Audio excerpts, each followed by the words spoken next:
जय गुरु जी, जय गुरु जी and welcome everyone जो भी इस डिवाइन जर्नी में हमारे साथ साथ चल रहे हैं, साथ साथ पढ़ रहे हैं, सुन रहे हैं और इस सुखद यात्रा में जो भी अनुभूति हो रही हैं आपको अपने पर्सनल लेवल पे उसको महसूस कर रहे हैं. So welcome everyone in the journey of reading of this divine book Yogi Kathamrit, Paramhansa Yogananda ji की आत्मकथा, उनके ही द्वारा लिखित. तो ज्यादा देर ना करते हुए गुरु जी को प्रणाम, महावतार बाबा जी योगानंद जी को प्रणाम करते हुए हम आज का अध्याय शुरू करेंगे. कल एज वी ऑल नो हमने प्रकरण 3 पढ़ा था, द्विशरीरी संत. द्विशरीरी संत प्रकरण में हमने देखा कैसे कितनी जो फिजिकल लॉज हैं इस वर्ल्ड के, वो कैसे जो ग्रेट मास्टर्स होते हैं वो डिफाई करते हैं. उसके बाद आज हम पढ़ेंगे प्रकरण 4, हिमालय की ओर मेरे पलायन में बाधा. कोई भी छोटा मोटा बहाना बनाकर अपनी कक्षा से बाहर निकल जाओ और एक घोड़ा गाड़ी किराए पर ले लो. हमारी गली में ऐसी जगह आकर ठहरना जहां तुम्हें मेरे घर का कोई सदस्य ना देख सके. हिमालय में मेरे साथ जाने की योजना बनाने वाले उच्च माध्यमिक विद्यालय के अपने सहपाठी अमर मित्र को मेरा यह अंतिम निर्देश था. अपने पलायन के लिए हम लोगों ने अगला दिन तय किया था. अनंतदा मुझ पर कड़ी दृष्टि रखते थे क्योंकि पहले ऐसा हो चुका था, इसलिए सावधानी बरतना आवश्यक था.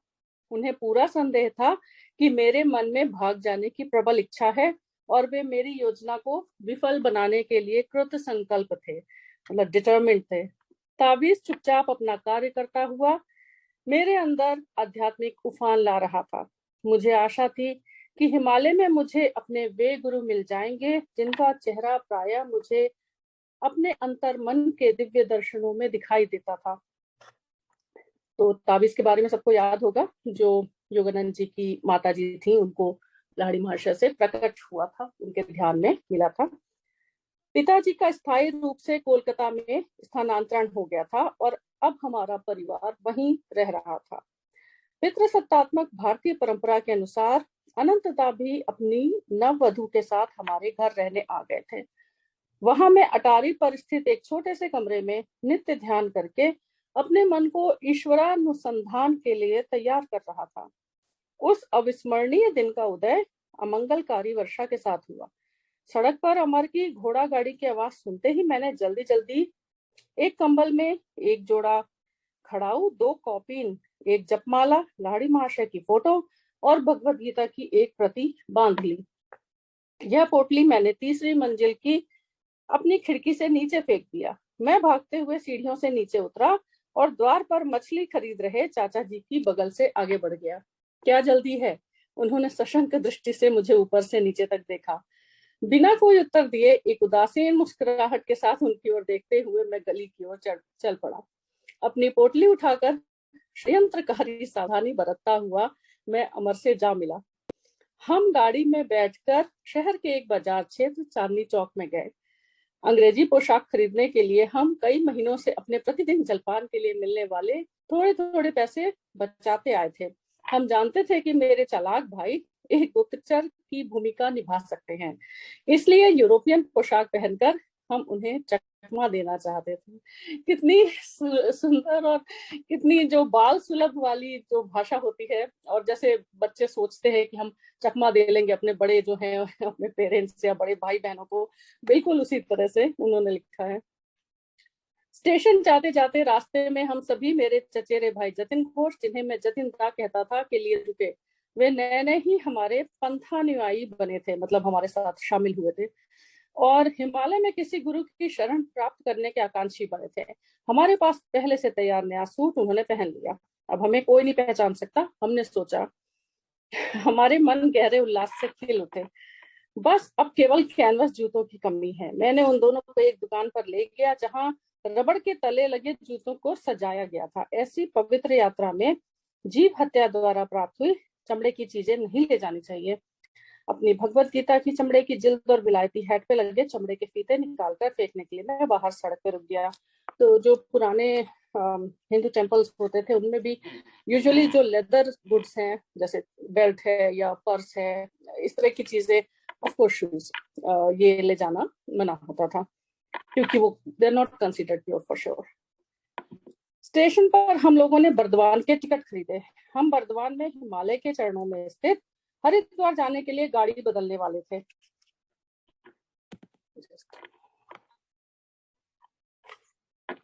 जब गाड़ी भी हम लोगों के समान ही भागने लगी तो मैंने अपनी कुछ महान आशाओं को शब्द प्रदान किए। जरा कल्पना तो करो, मैंने उत्साहपूर्वक कहा, महान गुरुओं से दीक्षा लेकर हम लोग ब्रह्म चैतन्य की समाधि का अनुभव करेंगे। हमारे शरीरों में ऐसी चुंबकीय शक्ति पैदा हो जाएगी कि हिमालय के वन्य पशु पालतू जानवरों की भांति हमारे पास आएंगे। बाघ हमारा दुलार पाने की प्रतीक्षा में बैठी रहने वाली घरेलू निरीह बिल्लियों से अधिक कुछ ना होंगे। उनके मन में कितना एक्साइटमेंट है कि जो उन्हें सिद्धियां प्राप्त होने वाली है वो क्या क्या होंगी। भविष्य का चित्र प्रस्तुत करने वाला यह वर्णन, जिसे मैं लाक्षणिक तथा वास्तविक दोनों दृष्टियों से चित्तमोहक मान रहा था, अमर के होठों पर उत्साहपूर्ण मुस्कान ले आया। परंतु जतिन दा ने अपनी दृष्टि दूसरी ओर घुमा ली और खिड़की से बाहर भागते हुए प्राकृतिक दृश्यों को देखने लगे।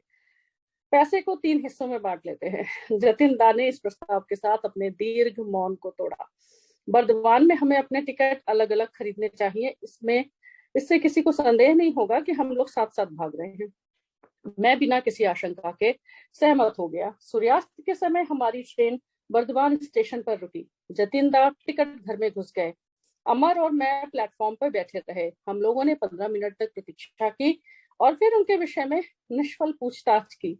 चारों ओर खोज लेने के बाद हम लोगों ने भय व्याकुल होकर जोर जोर से जतिन दा को आवाज दे दी, परंतु वे तो उस छोटे से स्टेशन के चारों ओर फैले अंधकार में न जाने कहां लुप्त हो गए थे। मैं पूर्णतः घबरा गया और इस आघात से मेरे हाथ पैर फूल गए। भगवान को भी ये निराशाजनक घटना मंजूर थी। भगवान के लिए मेरे प्रथम सुनियोजित पलायन के रोमांचक अवसर पर विषाद का निर्मम साया पड़ चुका था। अमर, हमें घर लौट जाना चाहिए। मैं छोटे बच्चे की तरह रो रहा था। जतिन दा का निष्ठुर प्रयाण अनिष्ट सूचक संकेत है। विफल होना ही इस यात्रा की नियति है। यही है तुम्हारा ईश्वर प्रेम। एक विश्वासघाती साथी के रूप में ली गई छोटी सी परीक्षा को भी तुम सह नहीं सकते। अमर द्वारा उसे ईश्वरीय परीक्षा बताए जाने पर मेरा मन शांत हुआ। हमने बर्दवान के सुविख्यात सीता भोग और मोतीचूर का नाश्ता किया। कुछ ही घंटों में हम बरेली होकर हरिद्वार जाने वाली गाड़ी में बैठ गए। अगले दिन मुगल सराय में हमने गाड़ी बदलते हुए जब हम प्लेटफॉर्म पर प्रतीक्षा कर रहे थे, तब हमने एक महत्वपूर्ण विषय पर विचार विमर्श किया। अमर, संभव है कि शीघ्र ही हमें रेलवे अधिकारियों की गहरी पूछताछ का सामना करना पड़े। मैं अपने भाई की चतुरता को कम महत्व नहीं देता। परिणाम चाहे जो भी हो, मैं झूठ नहीं बोलूंगा।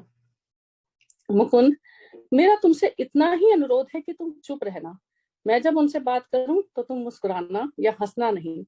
इतने में ही एक यूरोपियन रेलवे अधिकारी मेरे पास आया। उसने एक तार पत्र हिलाकर मुझे दिखाया, जिसका आशय मैं तुरंत समझ गया। क्या तुम लोग गुस्से में घर से भाग रहे हो? जी नहीं। मैं प्रसन्न था कि उसके चुने हुए शब्दों ने मुझे सुस्पष्ट उत्तर देने की अनुमति दे दी थी। मैं जानता था कि क्रोध नहीं बल्कि दैवी वैराग्य मेरे इस अस्वाभाविक व्यवहार का कारण था। फिर वह अधिकारी अमर की ओर मुड़ा। उन दोनों के बीच बुद्धि चातुर्य का जो द्वंद्व हुआ, उसे सुनते हुए निर्विकार गांधीर्य बनाए रखने के अनुरोध का पालन करना मेरे लिए कठिन से कठिनतर होता गया। कितना आर्ग्यूमेंट हुआ होगा आपस में, वो सोच सकते हैं हम।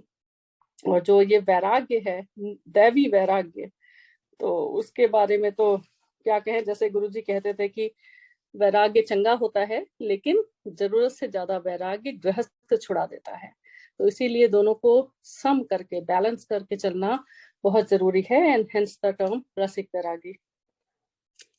अधिकारी ने अपनी आवाज में अपने अधिकार को पूरी तरह ध्वनित करते हुए पूछा, तीसरा लड़का कहाँ है? चलो सच बोलो साहब, आपने चश्मा पहना हुआ है, क्या फिर भी आपको दिखाई नहीं देता कि हम केवल 2 ही हैं? अमर धृष्टता पूर्वक मुस्कुराया। मैं कोई जादूगर नहीं हूँ कि एक तीसरा लड़का निकाल दूं। अधिकारी ने इस धृष्टता से स्पष्ट रूप से हड़बड़ाकर आक्रमण का नया पैंतरा लिया। तुम्हारा नाम क्या है? मुझे टॉमस कहते हैं। मैं अंग्रेज माता और भारतीय धर्मांतरित ईसाई पिता की संतान हूँ। कन्वर्टेड क्रिश्चियन इंडियन फादर की संतान हूँ। तुम्हारे मित्र का क्या नाम है? मैं उसे टॉमसन कहता हूँ। अब तो अंदर ही अंदर मेरी हंसी चरम सीमा तक पहुंच चुकी थी। मैं किसी से कुछ कहे बिना ट्रेन की ओर चल पड़ा, जो भगवान की दया से प्रस्थान करने के लिए सीटी बजा रही थी। अमर भी उस अधिकारी के साथ मेरे पीछे पीछे ही चला आया, जो अब उसकी बातों पर इतना विश्वास करने लगा था कि उसने शिष्टता पूर्वक हमें यूरोपियन लोगों के लिए निर्धारित डिब्बे में आराम से बिठा दिया।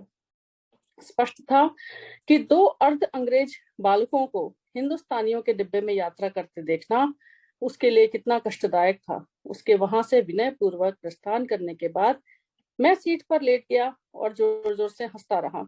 एक अनुभवी अंग्रेज अधिकारी को बुद्धि चातुर्य में मात देने का आनंदपूर्ण संतोष अमर के चेहरे पर व्याप्त था।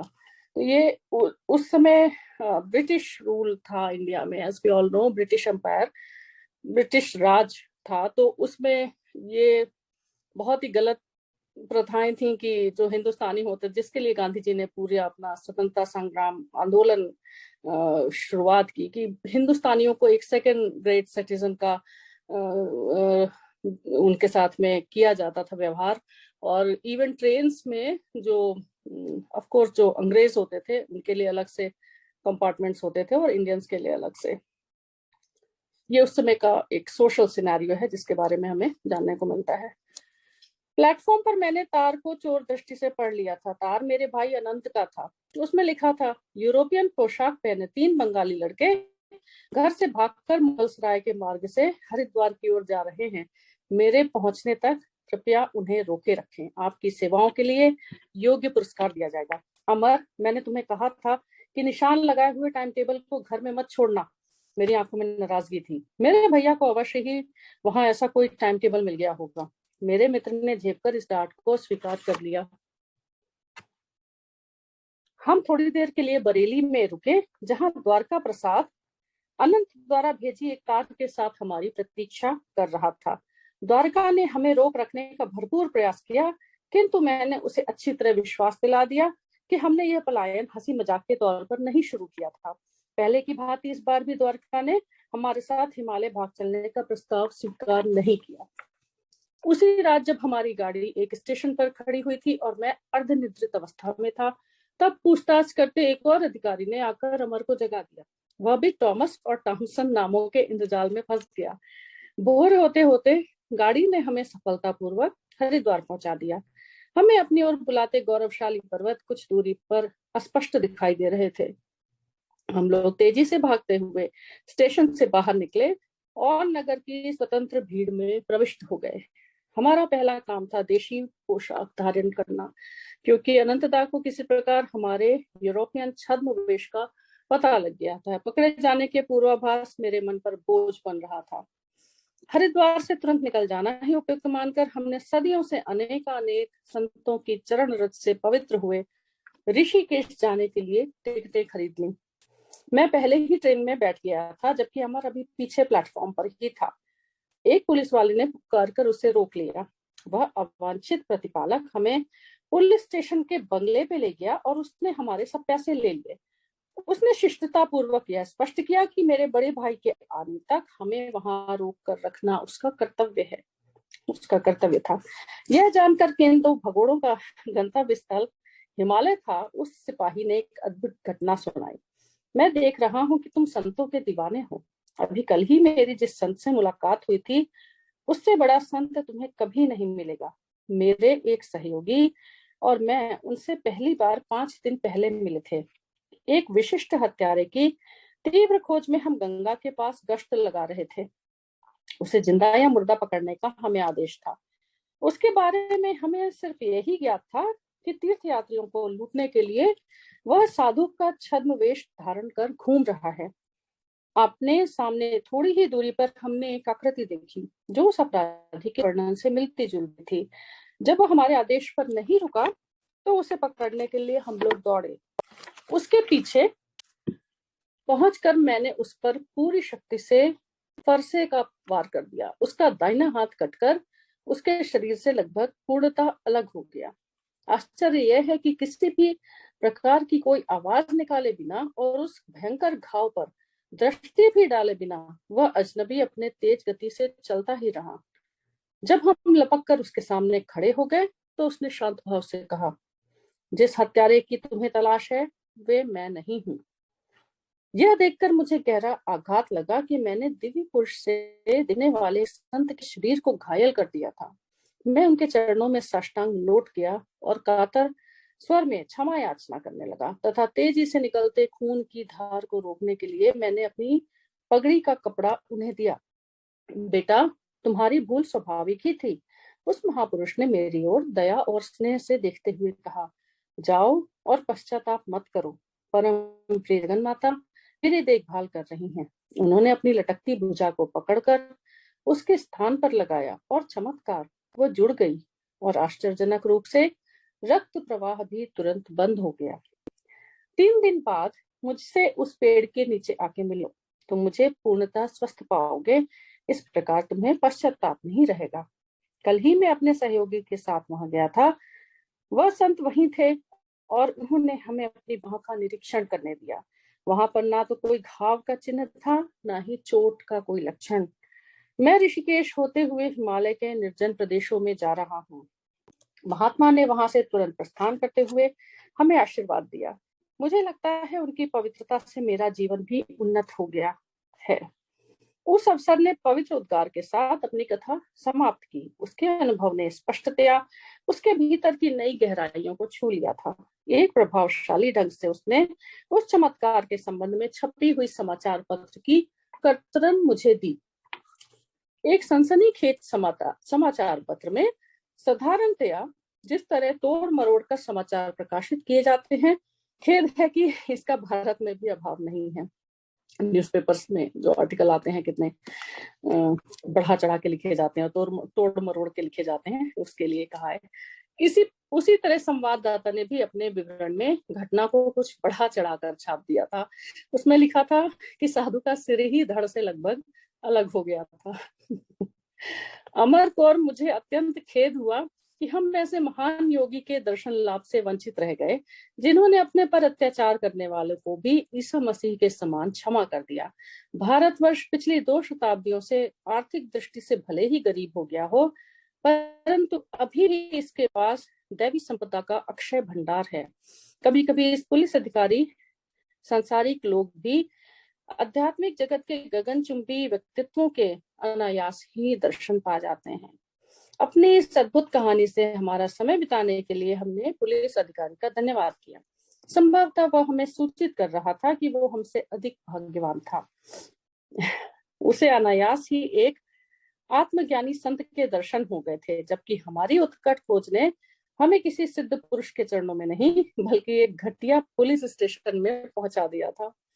हिमालय के कितने निकट, किंतु फिर भी बंधन में होने के कारण कितने दूर। मैंने अमर से कहा कि इस बंधन से मुक्त होने के लिए मेरा मन दुगने उत्साह से जोर मार रहा है। अवसर मिलते ही यहाँ से खिसक चलें। पुण्य तीर्थ ऋषिकेश तक तो हम पैदल भी जा सकते हैं। प्रोत्साहन देने के लिए मैं मुस्कुराया, परंतु मेरा मित्र उसी समय निराशावादी बन गया था। जैसे ही हमसे पैसे का मजबूत सहारा छीन लिया गया था। यदि हम ऐसे खतरनाक जंगल से पैदल चले तो उस साधु संतों के नगर में नहीं बल्कि बाघों के पेट में पहुंच जाएंगे। अनंत और अमर के भाई 3 दिन बाद पहुंचे। अमर ने मुक्ति के आनंद से अपने भाई का सस्नेह स्वागत किया, परंतु मुझे इस पुनर्मिलन में कोई रुचि नहीं थी। अनंत को मुझसे कठोर उल्लाहने के अतिरिक्त और कुछ भी नहीं मिला। तुम्हारे मन की भावना मैं समझता हूँ। अनंतदास सांत्वनात्मक शब्दों में बोले, मैं तुमसे केवल इतना ही चाहता हूँ कि तुम एक बार मेरे साथ बनारस चलो, वहां एक विशिष्ट संत से मिल लो और वहां से फिर कुछ दिनों के लिए दुखित पिताजी से मिलने कोलकाता चले जाओ। उसके बाद तुम यहाँ अपने गुरु की खोज पुनः आरंभ कर सकते हो। यहाँ पर अमर हमारे वार्तालाप में टपक पड़ा। उसने कहा कि मेरे साथ पुनः हरिद्वार आने का उसका कोई इरादा नहीं है। वह पारिवारिक स्नेह सुधा का उपभोग कर रहा था, परंतु मुझे विश्वास था कि मैं कभी भी अपने गुरु की खोज का परित्याग नहीं करूंगा। हमारी मंडली बनारस के लिए रेलगाड़ी पर सवार हो गई। वहां मुझे अपनी प्रार्थना का एक अद्भुत और प्रत्यक्ष उत्तर मिल गया। अनंतदा ने पहले से ही एक कौशलपूर्ण व्यूह रचना कर रखी थी, स्ट्रैटेजी बनाई हुई थी पूरी। हरिद्वार में मुझसे मिलने से पहले वे बनारस में उतर गए थे और वहां उन्होंने एक शास्त्र पंडित से मिलकर मुझे उससे उपदेश दिलाने की व्यवस्था कर रखी थी। पंडित और उनके सुपुत्र ने भी मुझे संन्यास पद से विरत कर देने का प्रयास करने का अनंतदा को वचन दे रखा था। अनंतदा मुझे उनके घर ले गए। पंडित जी के अति उत्साही स्वभाव वाले युवा पुत्र ने आगे बढ़कर आंगन में ही मेरा स्वागत किया। उसने मुझे एक लंबे दार्शनिक तर्क वितर्क में उलझा लिया। अपनी अतीन्द्रिय दृष्टि से मेरे भविष्य को देख पाने का दावा करते हुए उन्होंने मेरे सन्यासी बनने के विचार पर असहमति प्रकट की। यदि तुम अपने साधारण उत्तरदायित्वों को त्याग देने का हठ करोगे तो निरंतर दुर्भाग्य का शिकार बनोगे और ईश्वर को पाने में असमर्थ रहोगे। सांसारिक अनुभव के बिना तुम अपने पूर्व कर्मों को समाप्त नहीं कर सकते। उत्तर में भगवत गीता के सनातन शब्द मेरे होठों पर उभर आए। यदि कोई अतिशय दुराचारी भी अनन्य भाव से मुझे बचता है तो उसके पिछले दुष्कर्मों का प्रभाव शीघ्र ही नष्ट हो जाता है। महात्मा बनकर वह शीघ्र शाश्वत शांति को प्राप्त करता है। हे कुंती पुत्र, तुम यह निश्चित रूप से जान लो, जो भक्त मुझ में पूर्ण विश्वास रखता है उसका कभी विनाश नहीं होता। यह अध्याय 9 गीता का श्लोक 30 और 31 है। तो ये कितना सुंदर श्लोक है। और गुरु जी के यहाँ भी, एज वी ऑल नो, हर तरह के लोग आते थे, हर तरह के, और कैसे भी लोग हो जिनको हम लोग एक आम जो हमारी धारणा होती है हमारे हिसाब से वो लोग सही नहीं है। इवन जो करप्ट पॉलिटिशियंस हैं, इस तरह के लोग भी, तो उनको देख के ऐसा लगता था, लेकिन गुरु जी के लिए सब बराबर थे। तो कोई भी इसमें यही है कि अगर कोई अतिशय दुराचारी भी अनन्य भाव से मुझे बसता है तो उसके पिछले दुष्कर्मों का प्रभाव शीघ्र ही नष्ट हो जाता है और वो महात्मा बन के शांति प्राप्त करता है। तो उसी तरह से अगर वो, एक बार गुरु जी ने कहा था, अगर मैं भी इन्हें नहीं माफ करूंगा तो कौन करेगा। तो इसीलिए जो पुराने कर्म हैं उससे छुटकारा पाने के लिए और अच्छे अपने भविष्य के लिए गुरु जी ने हमेशा जो है सबको चाहे वो जो भी हो, सबको उन्होंने अपने दरबार में जगह दी और उनका कल्याण किया। किंतु उस युवक द्वारा दृढ़ता पूर्वक की गई भविष्यवाणी ने मेरे विश्वास को थोड़ा सा हिला दिया था। अपने हृदय की पूर्ण भक्ति से मैंने मन ही मन ईश्वर से प्रार्थना की, अभी यहीं और इसी क्षण मेरी सारी व्यग्रता को दूर कर मुझे उत्तर दो। तुम क्या चाहते हो? मैं सन्यासी का जीवन व्यतीत करूं या संसारी मनुष्य का? पंडित जी के घर की चहार दीवारी के निकट ही बाहर मैंने एक उदात बदन साधु को खड़े देखा। स्पष्टतया उन्होंने मेरे और स्वघोषित दिव्य दृष्टा के बीच का वार्तालाप सुन लिया था, मतलब वो जो पंडित जी थे, क्योंकि उन्होंने अपरिचित होते हुए भी मुझे अपने पास बुलाया। उनके प्रशांत नेत्रों से मैंने एक प्रचंड शक्ति को प्रवाहित होते अनुभव किया। वत्स, उस मूढ़ की बातें मत सुनो। तुम्हारी प्रार्थना के प्रत्युत्तर स्वरूप ईश्वर मुझे तुम्हें यह आश्वासन देने का निर्देश दे रहे हैं कि तुम्हारे जीवन का एकमेव मार्ग संन्यास ही है। विस्मय और कृतज्ञता के साथ इस निर्णायक संदेश पर मैं प्रसन्नता से मुस्कुराया। उस आदमी से दूर होकर इधर चले आओ। आंगन से वह मूढ़ मुझे बुला रहा था। मेरे उस संतवत मार्गदर्शक ने आशीर्वाद मुद्रा में हाथ उठाया और वे धीरे धीरे चले गए। वह साधु भी तुम्हारे समान पागल ही है। यह मनोज्ञ टिप्पणी करने वाले श्वेत केशधारी पंडित जी थे। वे और उनके सुपुत्र मेरी ओर शोचनीय दृष्टि से देख रहे थे। मैंने सुना है कि उसने भी ईश्वर की संदिग्ध खोज के लिए अपना घर बार छोड़ दिया है। मैंने मुंह फेर लिया।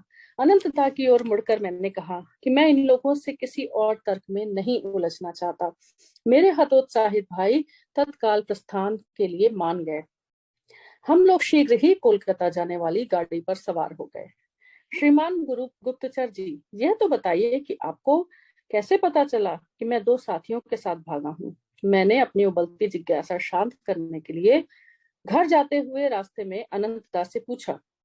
वे शरारत भरे ढंग से मुस्कुराए। तुम्हारे स्कूल में मुझे पता चला कि अमर अपनी कक्षा से बाहर चला गया था और लौटकर नहीं आया था। मैं अगले दिन सुबह उसके घर गया और वहां एक निशान लगाया हुआ टाइम टेबल खोज निकाला। अमर के पिता उसी समय घोड़ा गाड़ी से बाहर जा रहे थे और कोचवान से बातें कर रहे थे। आज मेरा बेटा स्कूल जाने के लिए मेरे साथ गाड़ी में नहीं आएगा, वो गायब हो गया है, पिता ने दुख भरे स्वर में कहा। मैंने एक साथी कोचवान से सुना है कि आपका बेटा और दो अन्य लड़के यूरोपियन पोशाक पहने हावड़ा स्टेशन में एक गाड़ी पे चढ़ के कहीं चले गए हैं, कोचवान ने कहा। अपने चमड़े के जूते उन्होंने उस कोचवान को दे दिए। इस प्रकार मुझे 3 सूत्र मिल गए, टाइम टेबल, 3 लड़कों की मंडली और अंग्रेजी वेश। अनंतदा के रहस्य उद्घाटनों को मैं हंसी और खींच के मिले जुले भावों के साथ सुन रहा था। कोचवान के प्रति हमारी उदारता कुछ अपात्र दान ही ठहरी। यह तो स्वाभाविक ही था कि मैंने अमर द्वारा टाइम टेबल में निशान लगाए गए शहरों के रेलवे अधिकारियों को तत्काल तार भेज दिया। उसने बरेली पर भी निशान लगाया था, इसलिए मैंने वहां तुम्हारे दोस्त द्वारका को तार भेज दिया था। कोलकाता में अपने पड़ोस में पूछताछ करने पर मुझे पता चला कि हमारे चचेरे भाई जतिन दा एक रात के लिए गायब रहे और दूसरे दिन सुबह ही अंग्रेजी वेश में वापस आ गए थे। मैंने उन्हें खोजा और भोजन पर निमंत्रित किया। उन्होंने मेरे मैत्रीपूर्ण व्यवहार से निशंक होकर निमंत्रण स्वीकार किया।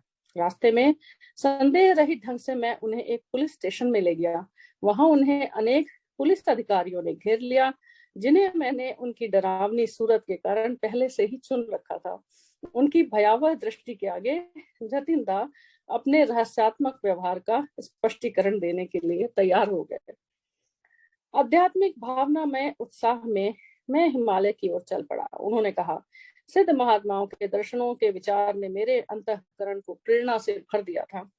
परंतु जैसे ही मुकुंद ने कहा, हिमालय की गुफाओं में जब हम समाधि में बैठ जाएंगे, तब बाघ भी वशीभूत होकर हमारे इर्द गिर्द पालतू बिल्लियों की भांति बैठेंगे, तो मेरा सारा जोश ठंडा हो गया और ललाट पर पसीने की बूंदें झलकने लगी। मैंने सोचा, तब क्या होगा यदि हमारे योग बल से हिंस्र बाघों का स्वभाव नहीं बदल सका, तो क्या वे हमारे साथ घरेलू बिल्लियों का सा आचरण करेंगे?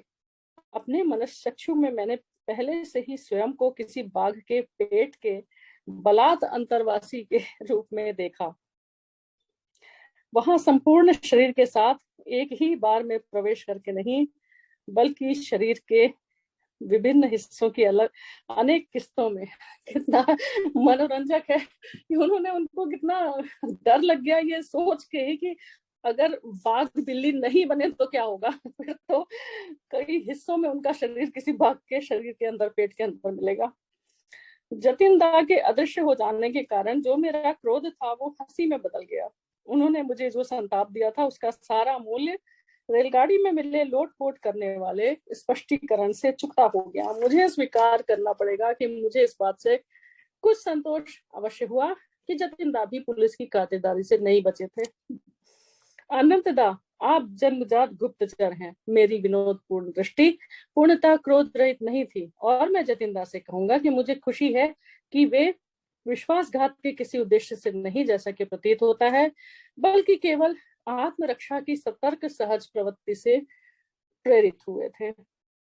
कोलकाता में घर पहुंचने पर पिताजी ने अत्यंत मर्मस्पर्शी ढंग से मुझसे अनुरोध किया कि कम से कम उच्च विद्यालय की पढ़ाई पूरी कर लेने तक मैं अपने घूमते पांवों पर अंकुश लगाऊं। मेरी अनुपस्थिति में उन्होंने एक संतवत महात्मा पंडित स्वामी केवलानंद जी के नियमित हमारे घर आने की व्यवस्था की एक प्रेम पूर्वक योजना बनाई थी। ये ऋषि तुल्य महात्मा तुम्हारे संस्कृत शिक्षक होंगे, पिताजी ने विश्वस्त ढंग से घोषणा की। पिताजी को आशा थी कि वे मेरी आध्यात्मिक पिपासा एक विद्वान दार्शनिक से शिक्षा दिलाकर शांत कर देंगे, परंतु परिणाम रहस्यपूर्ण ढंग से उल्टा हुआ। मेरे नवनियुक्त शिक्षक मुझे शुष्क बौद्धिक ज्ञान देने के बदले मेरी ईश्वराकांक्षा के अंगारों को हवा देने लगे। पिताजी को यह ज्ञात नहीं था कि स्वामी केवलानंद जी लाहिड़ी महाशय के एक उन्नत शिष्य थे। उस अद्वितीय गुरु के सहस्त्रों शिष्य थे जो उनकी अमोघ दैवी शक्ति के चुंबकीय प्रभाव से अपनी आप उनकी ओर आकर्षित हो गए थे। मुझे बाद में ज्ञात हुआ कि लाहिड़ी महाशय केवलानंद जी को प्रायः ऋषि कह के संबोधित करते थे।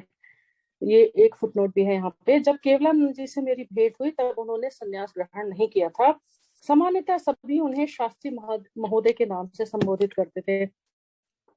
लाहिड़ी महाशय और मास्टर महाशय के नामों के साथ साम्य करने के कारण कोई संभ्रम ना उत्पन्न हो, इसलिए मैं अपने संस्कृत शिक्षक का उल्लेख केवल उनके संन्यासोत्तर यानी संन्यास लेने के बाद का नाम स्वामी केवलानंद जी से कर रहा हूँ। उनकी जीवन कथा हाल ही में बंगाली भाषा में प्रकाशित हुई है।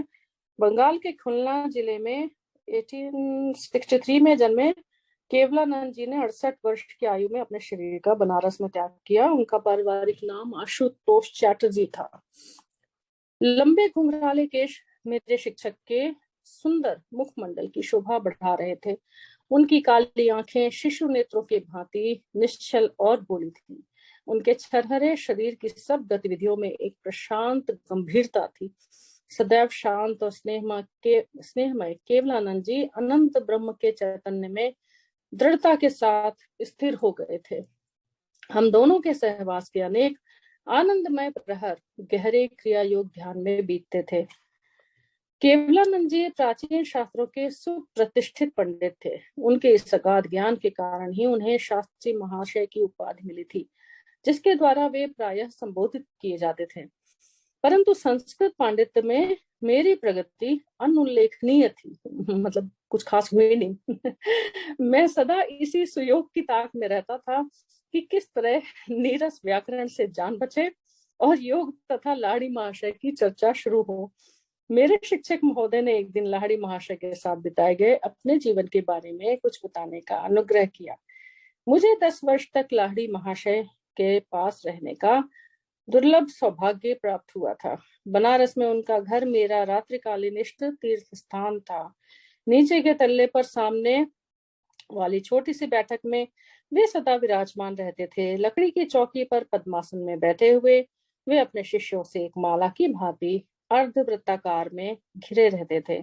सिमाई सर्कल, अर्धवृत्ताकार, बिल्कुल गुरुजी की तरह। जैसे गुरुजी बैठते थे जब स्पेशली बड़े मंदिर में, तो सारी संगत उनके सामने ऐसे सेमाई सर्कल बना के बैठती थी। थोड़ा दूर ही बैठते थे, एकदम पास में नहीं, लेकिन हाँ सर्कल में ही बैठते थे, आधा सर्कल बना के। उनकी आंखें चमकती हुई तथा ईश्वरीय आनंद से नाचती रहती थीं। उनकी सदैव अर्धोन्मीलित रहने वाली यानी आधी खुली रहने वाली आंखें भीतर के दूरदर्शी गोलक में से सदा शाश्वत आनंद के लोक में झांकती रहती थी। वे कदाचित ही अधिक समय के लिए बोलते थे। यदा कदा उनकी दृष्टि किसी एक ऐसे शिष्य पर केंद्रित हो जाती जिसे सहायता की आवश्यकता होती थी, तब शांति प्रवचन उनके मुख से प्रकाश के हिमप्रपात की भांति झरने लगते। हिमप्रपात मतलब वाटरफॉल, स्नो का। गुरुदेव के एक दृष्टिपात मात्र से मेरे अंदर एक अवर्णनीय शांति खिल उठती थी। मैं उनकी सुगंध से भर जाता था, जैसे वह अनंत के किसी पद्म की सुगंध हो। तो सुगंध यानी हमारे गुरुजी का दरबार कैसे सुगंध से भरा रहता था। और इन्होंने भी कहा, योगानंद जी ने, कि मैं उनकी सुगंध से भर जाता था, यानी अपने भी अंदर से वही फ्रेग्रेंस, वही सुगंध आने लगती थी वहां सिर्फ बैठने मात्र से। और जैसे वो अनंत के किसी पद्म की सुगंध हो। कितनी सुंदर उपमा है कि अनंत मतलब ब्रह्मांड के किसी पद्म यानी लोटस की सुगंध हो, खुशबू हो। उनके साथ अनेक दिनों तक एक एक शब्द भी बोले बिना भी रहना एक ऐसा अनुभव था जो मेरे संपूर्ण अस्तित्व को परिवर्तित कर देता। यदि मेरी एकाग्रता में कोई अदृश्य बाधा खड़ी होती तो गुरु के चरणों में ध्यान करने बैठ जाता। वहां सबसे सूक्ष्म अवस्थाओं का भी मुझे सहज बोध हो जाता। ऐसी अनुभूतियां मुझे निम्नतर कोटि के गुरुओं के सानिध्य में नहीं होती थी। गुरुदेव ईश्वर के सजीव मंदिर थे, जिनके द्वार भक्ति के माध्यम से सभी शिष्यों के लिए खुले रहते थे। लाहिड़ी महाशय शास्त्रों के पुस्तकीय टीकाकार नहीं थे। वे सहज ही दैवी पुस्तकालय में डुबकी लगा लेते थे। शब्दों का फेन और विचारों की फुहारें उनकी सर्वज्ञता के फव्वारे से फूट पड़ते थे। वेदों में युगों पहले अस्तमान हुए गहन दर्शनों के विज्ञान के रहस्यों को खोलने का अद्भुत कौशल उन्हें प्राप्त था। प्राचीन शास्त्रों में उल्लिखित चेतना के विविध स्तरों को समझाने का अनुरोध करने पे वे मुस्कुराकर स्वीकार कर लेते थे। मैं अभी उन अवस्थाओं में प्रवेश करता हूँ और अपनी अनुभूतियां तुम्हें बताता हूँ। इस प्रकार वे उन गुरुओं से बिल्कुल विपरीत थे जो शास्त्रों को कंठस्थ कर बिना किसी वास्तविक अनुभूति के अपनी कल्पना से उनका अर्थ बताते हैं। मतलब वो जो जैसे गुरु जी कहते थे प्रैक्टिकल गुरु, तो ये प्रैक्टिकल गुरु हैं, और वैसे नहीं जो सिर्फ शास्त्र पढ़ के और पुराण पढ़ के बस उसको ही बताते रहते हैं, उनका खुद का कोई रियल एक्सपीरियंस नहीं होता।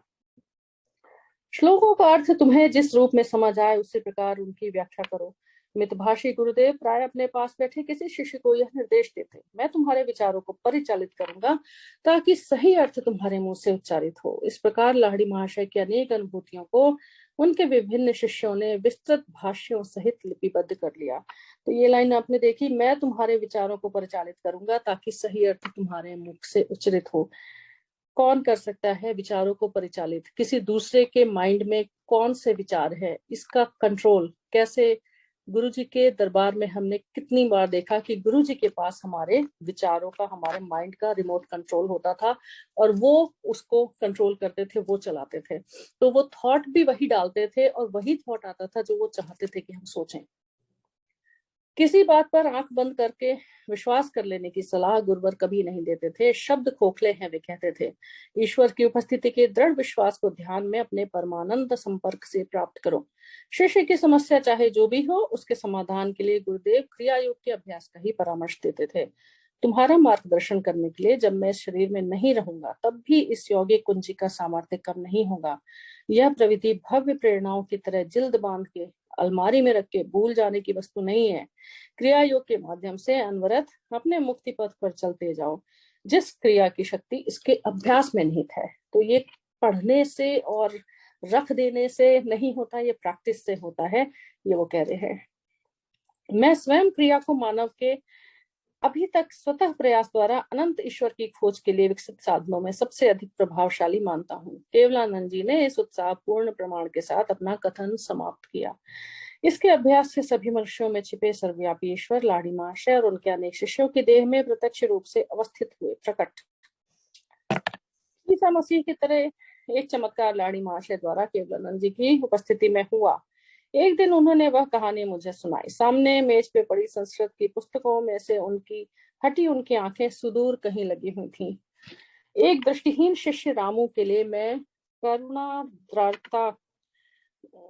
करुणार्द्रता का अनुभव करने लगा। मतलब बहुत उनके मन में कंपैशन हुआ एक दृष्टिविहीन, विजुअली इम्पेयर्ड शिष्य के लिए। क्या उसकी आंखों की ज्योति कभी लौट कर नहीं आ सकती? जब वह इतनी श्रद्धा एवं निष्ठा के साथ हमारे गुरुदेव की सेवा कर रहा था, जिनमें ईश्वरत्व अपने पूर्ण तेज के साथ कीर्तिमान था। एक दिन सुबह में रामू से बात करना चाह रहा था, परंतु वह शांतिपूर्वक घंटों तक गुरुदेव पर पंखा चलता रहा। अंततः जब वह कमरे से बाहर निकला तो मैं उसके पीछे हो गया। रामू, तुम कब से अंधे हो? जन्म से ही महाशय। मेरी आंखों को कभी भी सूर्य दर्शन का सौभाग्य प्राप्त नहीं हुआ। हमारे सर्वशक्तिमान गुरु तुम्हारी सहायता कर सकते हैं, एक बार उनसे प्रार्थना तो करो।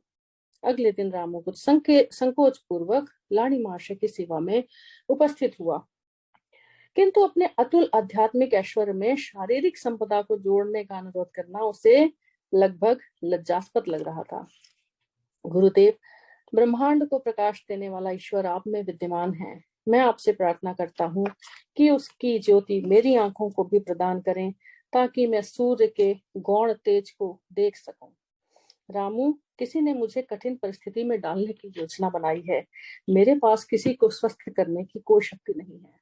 तो ये शक्तियों का प्रदर्शन जो है, गुरुजी भी कहते थे, जो असली होते हैं, भगत होते हैं, असली गुरु भी होते हैं, वो अपने को हमेशा छुपाते हैं, प्रदर्शन नहीं करते हैं। तो गुरुजी कभी ऐसा बिना मतलब कभी कुछ भी नहीं करते थे। गुरुदेव, आप में विराजमान अनंत ईश्वर निश्चय ही मुझे स्वस्थ कर सकते हैं। यह तो सचमुच अलग बात है रामू। ईश्वर की कोई सीमा नहीं है। वो जो तारों को चमक देता है और शरीर कोशिकाओं में रहस्यमय प्राण शक्ति संचारित करता है, निश्चय ही वह तुम्हारे नेत्रों को भी ज्योति प्रदान कर सकता है। तत्पश्चात गुरुदेव ने रामू के माथे पर दोनों बाहों के बीच में स्पर्श किया। इसका फुटनोट है। दिव्य चक्षु या तृतीय नेत्र, जो पहले दिन हमने पढ़ा था, कूटस्थ, पॉइंट बिटवीन द आईब्रोज। मृत्यु के समय मनुष्य की चेतना साधारणतः इसी पवित्र स्थान की ओर आकृष्ट हो जाती है। मृतकों की आंखें ऊपर की ओर उठी होने का यही कारण होता है। अपने मन को यहाँ केंद्रित रखो और 7 दिनों तक बारंबार राम नाम का जप करो। सूर्य का वैभव तुम्हारे लिए विशेष उषा काल का दृश्य प्रस्तुत करेगा। और 1 सप्ताह में ठीक ऐसा ही हुआ। रामू ने प्रकृति के सुंदर रूप को प्रथम बार देखा। सर्वज्ञ गुरुदेव ने अपने शिष्य को राम नाम जपने का आदेश दिया, क्योंकि राम ही उसके इष्ट देवता थे। रामू के विश्वास ने भक्ति से जोती हुई जमीन का काम किया, जिसमें गुरुदेव का स्थायी रूप से स्वस्थ कर देने वाला शक्तिशाली बीज अंकुरित हो गया। How beautiful. केवलानंद जी ने क्षण भर मौन रहने के बाद गुरु के चरणों में एक और श्रद्धा सुमन अर्पित किया। लाड़ी महाशय ने जितने भी चमत्कार किए, उन सब में एक बात स्पष्ट रूप से पता चलती थी कि उन्होंने अहम तत्व को कभी भी स्वयं को कारण तत्व या कर्ता नहीं मानने दिया। सर्वोच्च रोग निवारक शक्ति अर्थात ईश्वर के प्रति पूर्ण आत्मसमर्पण के कारण गुरुदेव उस शक्ति का अपने में से मुक्त रूप से प्रवाहित होना सुलभ बना देते थे। लाहिड़ी महाशय ने जिन अनेकानेक शरीरों को चमत्कार पूर्ण ढंग से स्वस्थ किया, उन्हें अंततः चिताग्नि की ज्वालाओं का भक्ष्य बनना ही पड़ा। परंतु उन्होंने लोगों के अंतर में जो आध्यात्मिक जागृति उत्पन्न की, जो ईसा समान शिष्य तैयार किए, वही उनके अजरामर चमत्कार हैं। मतलब जो कभी डिस्ट्रॉय नहीं हो सकते। जो शरीर स्वस्थ करेंगे, कोई किसी भी तरह की डिजीज, इलनेस जो भी है, जो स्वस्थ करेंगे, वो इवेंचुअली क्या होना है, उस शरीर को चिताग्नि की ज्वालाओं का भक्ष्य ही बनना पड़ा, मतलब डिस्ट्रॉय ही होना है। लेकिन जो अंदर में आध्यात्मिक जागृति उन्होंने जगाई, जो ईसा समान शिष्य तैयार किए, वही उनके जो कभी ना डिस्ट्रॉय हो सके, वो चमत्कार हैं। मैं संस्कृत का विद्वान कभी नहीं बना, केवलानंद जी ने मुझे उससे भी भव्य दिव्य भाषा पढ़ा दी। तो आज का ये बहुत सुंदर प्रकरण 4 आज यहाँ पे हम समाप्त करते हैं। हिमालय की ओर मेरे पलायन में बाधा। कल हम पढ़ेंगे प्रकरण 5।